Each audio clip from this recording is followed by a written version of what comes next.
అంత ఆసక్తి ఎదురు చూస్తున్నాం. I request Sanjay sir.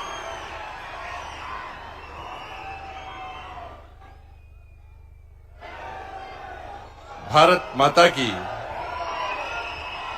నేను హరీష్ రావు గారు ఫోన్ ఒక నిమిషం హరీష్ బాబు గారు నాకు ఫోన్ చేసి రమ్మని చెప్పి నేను అనుకున్నా, అరే నితిన్ గడ్కరీ గారు ఢిల్లీ నుంచి వచ్చిండ్రు, కిషన్ రెడ్డి గారు ప్రత్యేకంగా పట్టుకొని వచ్చినడికి ఆ ఒక్కటి 100 కోట్లు కాదు, 200 కోట్లు కాదు, 1000 కోట్లు కాదు, 2000 కోట్లు కాదు. ఎన్ని వేల కోట్లు? 6100 కోట్లు. ఎంత చెప్పాలి? ఎంత? మరి ఇన్ని వేల కోట్ల రూపాయలు నితిన్ గడ్కరీ మనకి ఇస్తే కింద సప్పగా ఉంటుందా? నన్ను కేసీఆర్ మీటింగ్ అని ఇదోనా? రెండు చేతులు బయటకెళ్తారు. భారత్ మాతాకి. చేతులు ఉన్న మాత్రం వెనకెత్తలేరు. ఇంకా భారత్ మాతాకి, భారత్ మాతాకి, భారత్ మాతాకి. జై శ్రీరామ్, జై శ్రీరామ్. గౌరవనీయులు సభాధ్యక్షులు, స్థానిక శాసనసభ్యులు అక్క లక్ష్మక్క గారు, ప్రజానాయకుడు, మనందరి నాయకుడు, యువ నాయకుడు, కాగజ్ నగర్, సిర్పూర్ కాగజ్ నగర్ ఎమ్మెల్యే సోదరుడు పాల్వాయి హరీష్ గారు, నేటి కార్యక్రమానికి విచ్చేసి ఈ ప్రాంతంలో 6100 కోట్ల రూపాయలతో అభివృద్ధి పనులకు శంకుస్థాపన చేసి జాతికి అనేక రోడ్లను జాతికి అంకితం చేయడానికి చూడండి గౌరవనీయులు, పెద్దలు, పూజ్యులు, కేంద్ర మంత్రివర్యులు శ్రీ నితిన్ గడ్కరీ గారికి, మనందరి నాయకుడు, మనందరి అభిమాన నాయకుడు, మనందరినీ ముందుకు నడిపించే నాయకుడు, భారతీయ జనతా పార్టీ రాష్ట్ర అధ్యక్షులు, కేంద్ర మంత్రివర్యులు గౌరవనీయులు శ్రీ జి కిషన్ రెడ్డి గారు, రాష్ట్రంలోని మంత్రివర్యులు గౌరవనీయులు శ్రీ కోమటిరెడ్డి వెంకటరెడ్డి గారు, మా అక్క సీతక్క గారు, గౌరవ పార్లమెంట్ సభ్యులు నగేష్ అన్న గారు, వంశీకృష్ణ గారు, వేదిక పైనటువంటి గౌరవ శాసనసభ్యులు, వివిధ ప్రజాప్రతినిధులు, అధికారులు, అనధికారులకు విచ్చేసిన మీ అందరూ కూడా హృదయపూర్వక నమస్కారాలు. గతంలో ఈ ఆదిలాబాద్ ఉమ్మడి జిల్లా అంటే అడవి ప్రాంతము, వెనుకబడిన ప్రాంతం అని చెప్పుకునే వాళ్ళం. ఇవాళ అందరికీ పొద్దున బయలుదేరిన కరీంనగర్ నుంచి మా ఆఫీసర్ వచ్చి రాత్రి వచ్చి చెప్పాడు, సార్ మార్నింగ్ 6 o'clock బయలుదేరాలి సార్, సిర్పూర్ కాగజ్ నగర్ అంటే 3.5 hours పడుతుంది సార్ అని చెప్పన్నాడు. నువ్వు ఎన్ని రోజులే పోక అన్న. నేను చాలా రోజులే సార్ పోక అన్నాడు. నువ్వు ఒక చాలా రోజులే, నేను మొన్న వేసిన 3.5 గంటలు అవసరం లేదు, గంటన్నరలో మనం పోతాం అని చెప్పి గంట ముందే మీకంటే ముందే వచ్చి ఉండే. గతంలో హైదరాబాద్ నుంచి ఆదిలాబాద్ రావాలంటే పొద్దున బయలుదేరితే సాయంత్రం చేరుకుంటాం. ఇప్పుడు హైదరాబాద్ వాడితే మధ్యాహ్నంకే చేరుకునే ప్రయత్నం చేస్తున్నాం మనం. ఇట్లా 10 సంవత్సరాల క్రితం స్వాతంత్ర్యం వచ్చినప్పటి నుంచి 2014 వరకు ఈ తెలంగాణ రాష్ట్రంలో కేవలము 2500 కిలోమీటర్ల జాతీయ రహదారుల నిర్మాణం మాత్రమే జరిగింది. 2500 కిలోమీటర్లు. కానీ 10 సంవత్సరాల కాలంలో నరేంద్ర మోడీ గారి ప్రభుత్వం వచ్చిన తర్వాత శ్రీ నితిన్ గడ్కరీ గారి నేతృత్వంలో 2014 నుంచి ఇప్పటి వరకు దానికి రెట్టింపు 5100 కిలోమీటర్ల జాతీయ రహదారి నిర్మాణం జరిగిందంటే ఒక్కసారి ఆలోచించండి. వాళ్ళ దాని ఆదిలాబాద్ వెనుకబడిన ప్రాంతం కాదు, ఆదిలాబాద్ వెనుక పడేసిన ప్రాంతం.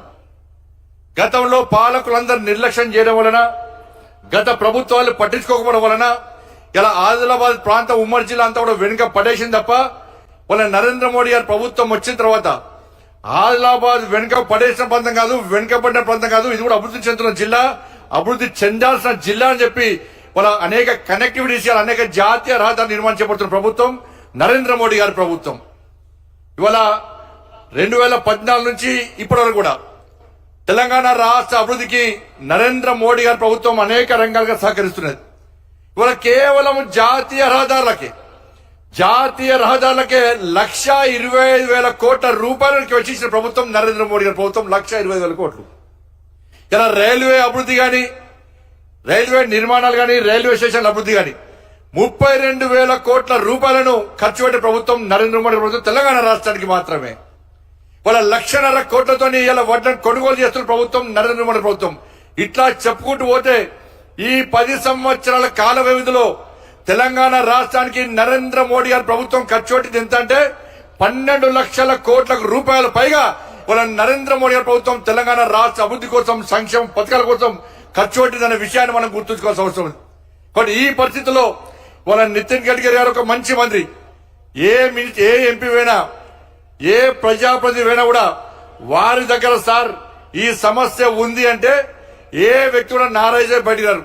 ఇప్పుడు వెంకటరెడ్డి గారు అదే చెప్తున్నారు. నేను చాలా సార్లు విన్నా నితిన్ గడ్కరీ గారు కలిస్తే తప్పకుండా కలిసి చేద్దాం, మనం తెలంగాణ రాష్ట్రాన్ని అభివృద్ధి చేసుకోవాలని చెప్పి సానుకూల దృక్పథంతో మాకు సహకరించే ప్రయత్నం చేస్తున్నారని చెప్పి ఇప్పుడు కోమటిరెడ్డి వెంకటరెడ్డి అంటే కోమటిరెడ్డి వెంకటరెడ్డి గారు ఏడుకొని ఎవరైనా పనిచేస్తారు. బోలా మనిషి అన్న కోమటిరెడ్డి వెంకటరెడ్డి అన్న ఈ లోపల ఏముండదు, కుల్లా మనిషి కోమటిరెడ్డి వెంకటరెడ్డి గారు. ఏ మంత్రి అయినా మంత్రిని సంధానించి పనిచేసుకొస్తాడు. నేను మళ్ళీ చెప్తున్నా, ఇలా ఇద్దరు మంత్రులు ఉన్నారు, గౌరవ మంత్రి వారు మా కోమటిరెడ్డి వెంకటరెడ్డి గారు ఉన్నారు, మా అక్క సీతక్క గారు ఉన్నారు. ఇద్దరు ముఖ్యమైన మంత్రులు ఇక్కడ ఈ తెలంగాణ రాష్ట్రంలో కాంగ్రెస్ పార్టీ ప్రభుత్వంలో. గత ప్రభుత్వము నరేంద్ర మోడీ గారిని తిట్టడం, భారతీయ జనతా పార్టీని విమర్శించడం, కేంద్ర ప్రభుత్వాన్ని అప్రదిష్టపాలు చేయడం వలన తెలంగాణ రాష్ట్రం ఏ విధంగా ఇబ్బంది పడ్డదో, తెలంగాణ రాష్ట్ర అభివృద్ధికి ఏ విధంగా వెనుకకు పోయిందో ఒక్కసారి మనం ఆలోచించాల్సిన అవసరం ఉంది. ఎన్నికలప్పుడు మాత్రమే ఒకరికొకరు విమర్శలు చేసుకోవాల్సిన అవసరం ఉంది. కానీ తెలంగాణ రాష్ట్రం అభివృద్ధి చెందాలంటే కేంద్ర రాష్ట్ర ప్రభుత్వాలు సీతక్క గారు చెప్పినట్టుగా రెండు జోడెద్దులాగా ముందుకు సాగుతూనే అభివృద్ధి సాధ్యం అన్న విషయాన్ని ఇవాళ ఇక్కడ పాలకులు కానీ అందరూ గుర్తుంచుకోవాల్సిన అవసరం ఉంది. కాబట్టి గతంలోగా మాదిరి కాకుండా ప్రతిసారి విమర్శలు చేయడం, ప్రతిసారి తిట్టుకునే ప్రయత్నాన్ని మనం బంద్ పెడదాం. మనం అధికార పార్టీ, రాష్ట్రంలోని కాంగ్రెస్ పార్టీ ప్రభుత్వం, కేంద్రంలోని నరేంద్ర మోడీ ప్రభుత్వం మేము సహకరించడానికి సిద్ధంగా ఉన్నాం. నరేంద్ర మోడీ గారి ప్రభుత్వం తెలంగాణ రాష్ట్ర అభివృద్ధికి సహకరించ సిద్ధంగా ఉంది. అనేక సందర్భాల్లో నరేంద్ర మోడీ చెప్పారు, ఎస్ ఎన్నికల వరకు మాత్రమే రాజకీయాలు, ఎన్నికల తర్వాత అన్ని రాష్ట్రాలు అభివృద్ధి చెందనే ఒక శక్తివంతమైన భారతదేశ నిర్మాణం సాధ్యమవుతుంది. తల్లి భారత మాతను విశ్వగురుస్థానంలో ప్రతిష్ఠించాలి.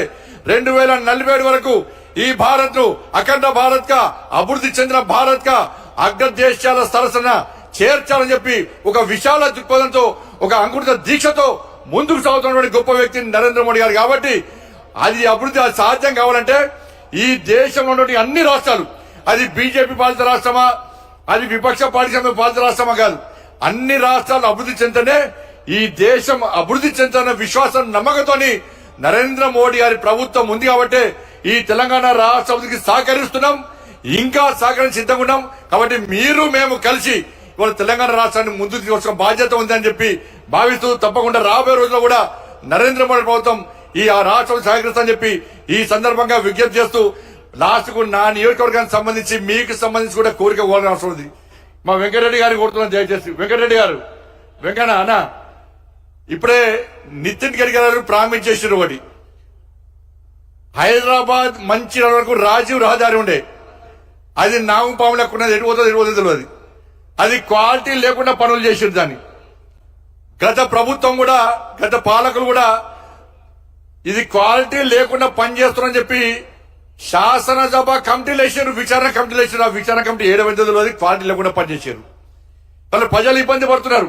ఇవాళ కేంద్ర ప్రభుత్వము అన్ని జిల్లా కేంద్రాలతో రాష్ట్ర రాజధాని హైదరాబాద్ కు కనెక్టివిటీ ఉండాలని చెప్పి 32 జిల్లాలతో జాతీయ రహదారులతో హైదరాబాద్ హెడ్ క్వార్టర్ కి దేశ రాజధానికి, రాష్ట్ర రాజధానికి కనెక్టివిటీ ఇచ్చిన వేళ.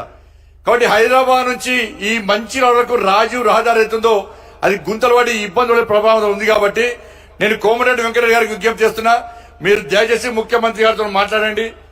ఆ కాంట్రాక్టర్ యొక్క సమస్యను పరిష్కరిస్తే దాన్ని జాతీయ రహదారిగా నిర్మాణం చేయడానికి ఇప్పుడే నితిన్ గడ్కరీ గారు ప్రామిస్ చేశారు. కాబట్టి మనందరికీ సౌలభ్యంగా ఉంటుంది. కాబట్టి దయచేసి ముఖ్యమంత్రి గారితో మాట్లాడి ఆ సమస్యను పరిష్కరించి కరీంనగర్, హైదరాబాద్ నుంచి మంచిర్యాల వరకు ఆ రాజీవ్ రహదారిని జాతీయ రహదారిగా నిర్మించడానికి సహకరించాల్సిగా కోరుతూ, ఉదయమే ఇంత పెద్ద ఎత్తున తరలి వచ్చినటువంటి మీ అందరూ కూడా హృదయపూర్వక ధన్యవాదాలు తెలియజేస్తూ ముగిస్తున్నాను. భారత్ మాతాకి జై, జై శ్రీరామ్.